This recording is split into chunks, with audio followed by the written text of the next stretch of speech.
Nouvelle vidéo sur Netflix et cette fois on s'attaque aux télé-réalités. Gros sujet qui fait polémique, j'ai postillonné. On a voulu faire cette vidéo parce que Amazon Prime va mettre en ligne le 2 mars une télé-réalité avec Nabila. Donc on en parlera un peu plus tard dans la vidéo. On va commencer plus tendrement avec nos télé-réalités que nous on aime bien. On a 3 télé-réalités très saines et très relax sur Netflix et on en a 2 autres qui font un peu polémique et bien parler. Il y a The Circle et Love is Blind. qu'on parlera un peu plus tard dans la vidéo si le lapin peut bien se taire. On va commencer par Envers et contre tous, Glow Up et Next in Fashion, qui sont 3 télé-réalités de concours. Un peu à la Top Chef, mais avec d'autres thèmes. Envers et contre tous, c'est une télé-réalité de souffleurs de verre. Il y a un concours de souffleurs de verre, de personnes inconnues mais qui sont artistes. Et le principe de ce concours, c'est de gagner une grosse somme d'argent pour pouvoir faire des expositions dans un musée hyper connu. Pour eux, c'est une grosse mise en lumière, ça les aide pour leur art. C'est très positif, très bienveillant. Il y a Cyprien en présentateur, j'en avais fait une story sur mon compte Instagram, n'hésitez pas à venir me rejoindre.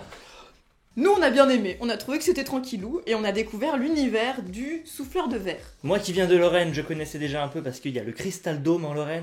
Donc c'est aussi pour ça que j'ai voulu regarder cette série télé-réalité, même si on peut pas appeler ça télé-réalité, parce que pour moi une télé-réalité, c'est les trucs dégueulasses qu'on voit avec les anges et tout ça. Pour nous, les points positifs, c'est qu'on peut découvrir un nouveau métier, un savoir-faire, des artistes. Et un univers en général. Les points négatifs, par contre, Parce qu'il y en a. on a trouvé qu'ils mettaient pas assez en avant les procédés de fabrication. Mais on voit quand même quand ils ratent. On voit parfois qu'ils sont en train de finaliser une pièce et au bout d'un moment, bim, ça pète et on voit tous les débris par terre et ça fait mal au cœur. Un autre point négatif, c'est qu'on s'attache pas du tout aux artistes, qui est dommage parce qu'on aurait pu découvrir des nouvelles personnes. En fait, on s'attache pas aux personnages mais plus au style qu'ils proposent. Et à leur œuvre. Pour Glow Up.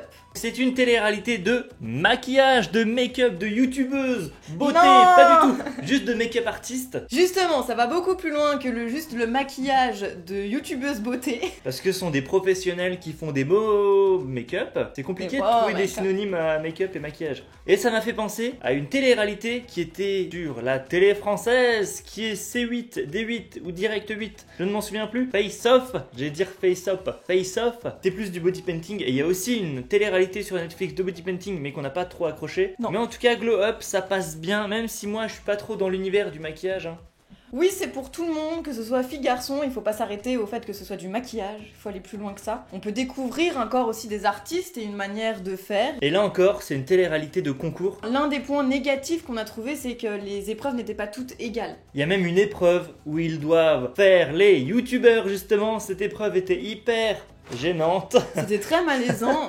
Mais après, il y a des épisodes qui sont plus intéressants que d'autres, donc ça a le mérite d'exister et de regarder. Et c'est pas dégueulasse comme programme, c'est pas on veut faire le buzz en montrant des images crado. Il y a pas on doit dessiner des nichons sur des nichons et faire un cul sur un cul. C'est très clean. Très soft.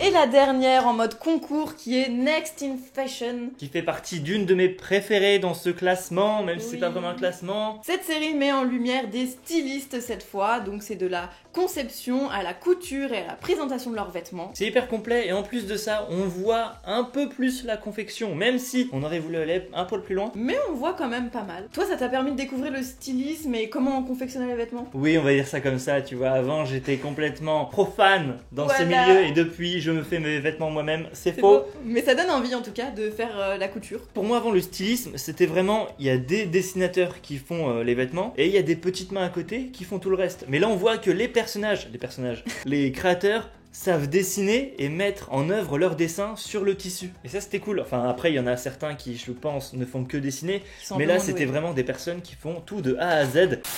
Je n'aime pas trop. Je n'aime pas trop les présentateurs et leur façon de présenter. C'est un peu trop surfait, c'est superficiel au possible. Mais en tout cas, les épreuves passent Elles étaient super bien. intéressantes. Oui. Pour les présentateurs, moi ça va, je me suis un peu attachée à eux, ça m'a pas dérangé. Ce que j'ai un peu moins aimé, c'est que dedans ils donnent des conseils, genre des petits tips, et j'ai trouvé ça inintéressant. Bah, c'est justement pour ça. Mais moi, quand ils sont dans l'émission, en général, je trouve ça va. Ils vont leur parler, ils font des petites blagues, ça va. Sinon, ça a des belles valeurs. Pareil que les autres téléréalités, c'est très bienveillant. Ça met en avant des artistes. Et nous, ça nous a permis de découvrir un nouvel univers. Envers et contre tous, je trouvais ça cool. Très simple pour le coup. Très simple. Next in Fashion, un peu plus poussé, il y a un peu plus de prod et de budget. Glow Up, un peu brouillonne. Dans les trois, il y a un beau budget. On voit que c'est produit par Netflix, donc la production, elle est bien. Il y a des Ça belles pèse images. dans le game, quoi. Non, mais on voit que c'est bien produit, c'est réfléchi, c'est pas fait à l'arrache. Mais Next in Fashion, c'est un level au-dessus. Maintenant, on va s'attaquer au gros du gros, aux grosses émissions de télé-réalité que sont The Circle et Love is Blind.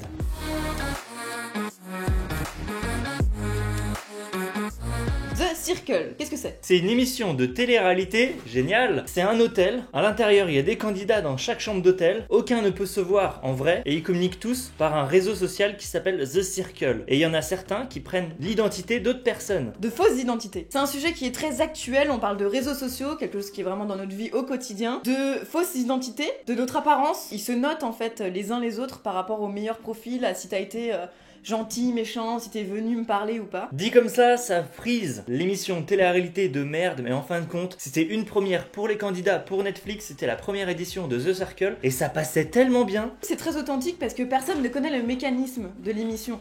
Donc nous, on est surpris et les candidats sont surpris en même temps que nous. Même si certains candidats essayent d'envoyer du pâté directement en faisant les gens très exubérants, machin. Mais sinon, quand on fait abstraction de tout ça et qu'on va un peu plus loin dans l'émission, on se rend compte que les gens s'apaisent. En fait, ils communiquent que par message. Ils disent leur message à haute voix et ça les écrit à l'écran. Et ça rend le truc très vrai parce que je pense que tu te livres plus par message. Exactement. Que par appel ou par, je sais pas, par moyen vocal. Au final, les gens sont très authentiques. Même s'ils ont une fausse identité, ils mettent pas leur vraie photo, c'est leur vrai eux. Donc ça a été assez étonnant, nous on a bien aimé au final. Les points négatifs, c'est que dès le début, le montage et le premier épisode, on a failli pas accrocher. C'était trop. Les personnages étaient très exubérants, ils étaient très caricaturaux. Le montage, il partait dans tous les sens, l'émission partait dans tous les sens. Et au final, avec les épisodes, ça va de mieux en mieux. En fait, à la fin de l'épisode 1, t'as envie de voir ce que donne l'épisode 2. À la fin de l'épisode 2, t'as envie de tout regarder après. C'est une télé-réalité qui est très fraîche. Il y a un petit indien qu'on aime beaucoup dans cette émission. Qui était la personne la plus authentique de l'émission.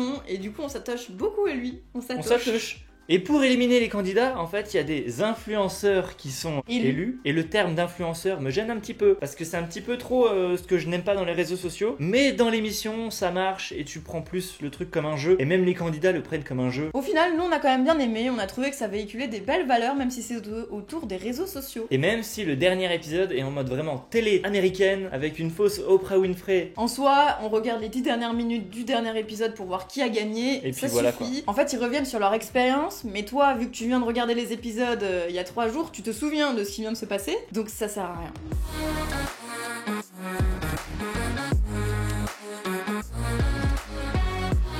Love is Blind. Et oui. Love is Blind. Les premiers épisodes sont très bien, mais après ça part en sucette. On va remettre en contexte un peu l'émission. Il y a deux groupes. Il y a le groupe des hommes, le groupe des femmes. Ils sont séparés par un mur, ils ne peuvent jamais se voir, mais chacun peuvent se parler les uns les autres. Et ils sont chacun dans une capsule, ils sont tout seuls, ils parlent pas en groupe. Et le but, c'est de rencontrer l'amour. Et la deuxième étape, c'est la rencontre. La découverte de la personne qu'on a choisie et qu'on a demandé en mariage, attention. Parce qu'il y a un mariage à la clé, donc là déjà on sent que ça sent un peu la merde quoi.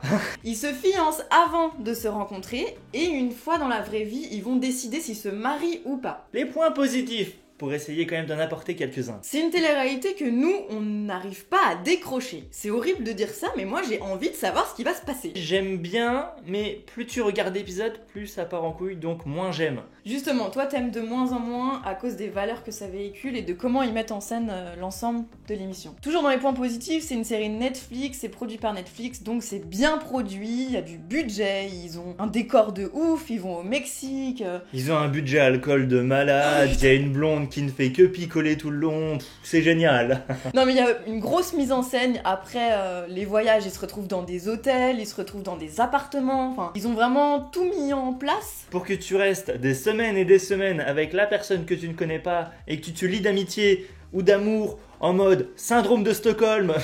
Mais c'est très mis en scène, même pour leur amour, on sait pas si c'est réel ou pas au final. Et ça c'est dans les points positifs. Si, c'est dans les positifs parce que c'est très bien produit, ils ont beaucoup de budget et oui, ça ok, se voit. ok. Par rapport au thème qui est de rencontrer l'amour à l'aveugle, j'ai vu beaucoup de commentaires là-dessus qui étaient très positifs. C'était un concept que les gens aiment beaucoup. Enfin, moi j'ai vu pas mal de nanas justement sur les réseaux qui appréciaient ce genre de choses. C'est un petit peu dans la veine de Mario au premier regard qu'on a sur M6, que nous on regarde aussi. Au final, c'est essayer d'aller un peu plus loin que ces applis de rencontres où on fait que discuter par message et puis on consomme. Des zizi.